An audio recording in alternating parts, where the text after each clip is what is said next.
There's something right now that you know you should be doing and you're avoiding it. And you know that if you did this thing, it would help you overcome a challenge that you're facing. And that's what we're talking about in today's episode of the Daily Sales Message Podcast 683, where every single day I share a piece of simple and actionable advice that's designed to help you feel more confident and sell more stuff to you. This is relevant to sales and selling because people are so fearful of it and apprehensive of it, but it's also true of life in general.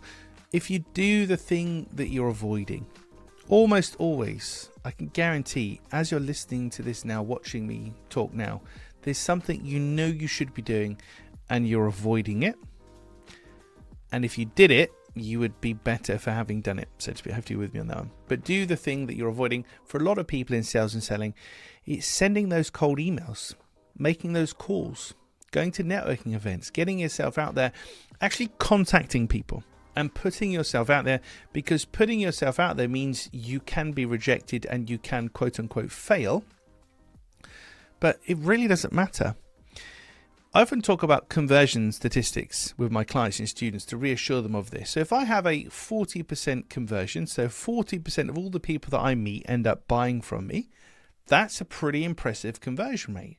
But if you think about it, if you line up 10 people in a row, 40% is 4 people, and the remainder is 60%, which is 6 people.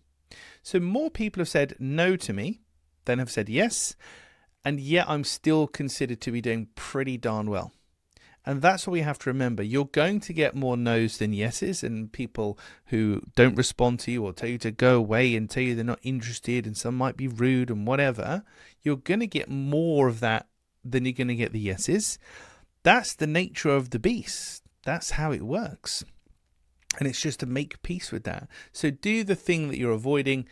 Works very well in life, but within this context of sales and selling, it comes down to making contact with people, putting yourself out there, getting out there. It could even be, like with me here, filming yourself, putting yourself on social media.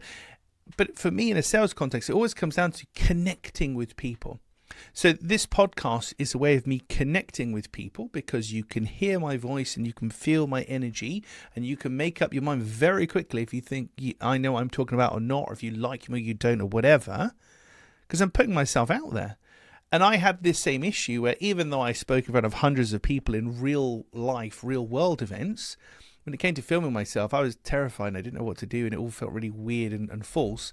So I set myself a challenge to film a video a day for as many days as I could, and I did about 250 days in a row, pretty much cured myself, and then that was it. So do the thing you're avoiding, and for me, do it in absolute bulk. There's a reason this is a daily podcast and I film hundreds and hundreds and hundreds of them. I'm just trying to beat the anxiety and the fear and the reticence and everything out of me. And that's when you get good at something, because if you tune back to episode 1 or 10 or even episode 100 of the podcast, they're going to be very different to they are now, and I'll probably be more relaxed now, more in control of what I'm talking about, and it'll just be a bit more slick because I've got better. I've done this 683 times, whatever this episode is, 683 times. Not that slick just yet, of course, but do the thing you're avoiding, because once you get over the hump of anxiety and all this other nonsense, that is when you get good at stuff, and that's the barrier really that's standing in between most people and succeeding. Is just bite the bullet, eat the frog, do the thing, and then you open the floodgates and you can get really good at it. Right, I think I've banged that drum long enough now. That's it for this one. I'll catch you tomorrow in episode 684.